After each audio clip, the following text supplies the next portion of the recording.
I would like to start with you telling me a little bit about the story and your character's role in Hampstead. Okay. My character's name is Donald Horner, and he's living in a kind of a ready-made little home on a plot of land just off Hampstead Heath.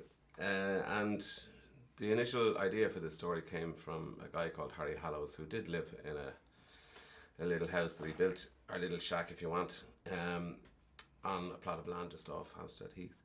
And he won a case in 2007 whereby he was allowed to stay on the land because people were trying to throw him off to develop the land, but it turned out that he had squatters' rights because he'd been living there for quite a long time. So that was taken as the basis for the film. So my guy is the guy living on the plot of land, and he comes into contact with Diane Keaton's character, who is not living in that particular shack at that particular time, but sees Donald getting beaten up, and they form a bit of a friendship and takes it from there. And what originally attracted you to wanting to film this movie? Well, the initial thing, I guess, was obviously the love story is pretty great. I think love stories over 50 years old have to look a little bit more personality than anything else, so it's always a little bit more interesting dramatically. And also Diane Keaton was involved, and also Joel Hopkins was involved. I loved Last Chance Harvey, which was kind of ploughing similar territory. It was a beautiful film, and I remember that with great affection. And then the fact that it was based on, I remember reading the script when I got it first without knowing that it was based on something that happened and thinking, well, this is so bizarre, it must be true. And it turned out that it was true.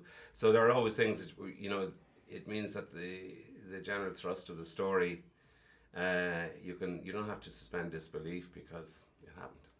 So that's always attractive. And can you tell me, what was it like working with Diane Keaton? It's fantastic. She's a bundle of energy and highly intelligent and completely bats.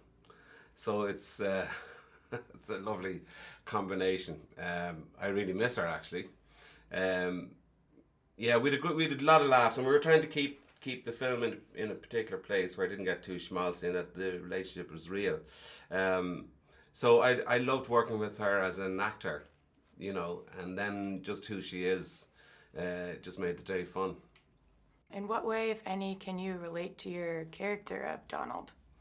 Well, I suppose it's always tempting to live off the grid, and it's also really difficult to live off the grid.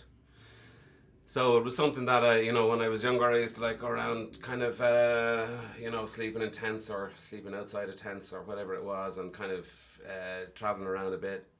And you get to know then that, it does get cold at night, and it's not all that great being alone sometimes. But there's a huge freedom in it. So it's always tempting to live off the grid, but it's that dichotomy it's really actually difficult to live. It's like people, it's hard to live with them and hard to live without them.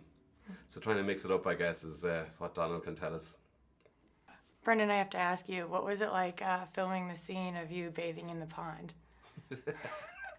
It was, well, the lilies of the pond, there's a little proverb about that.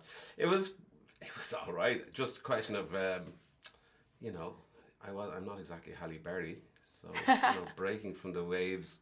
But luckily there were no waves. It was great fun. It was a bit of laugh. It was the middle of summer, so it was no hardship at all. A lot of fun.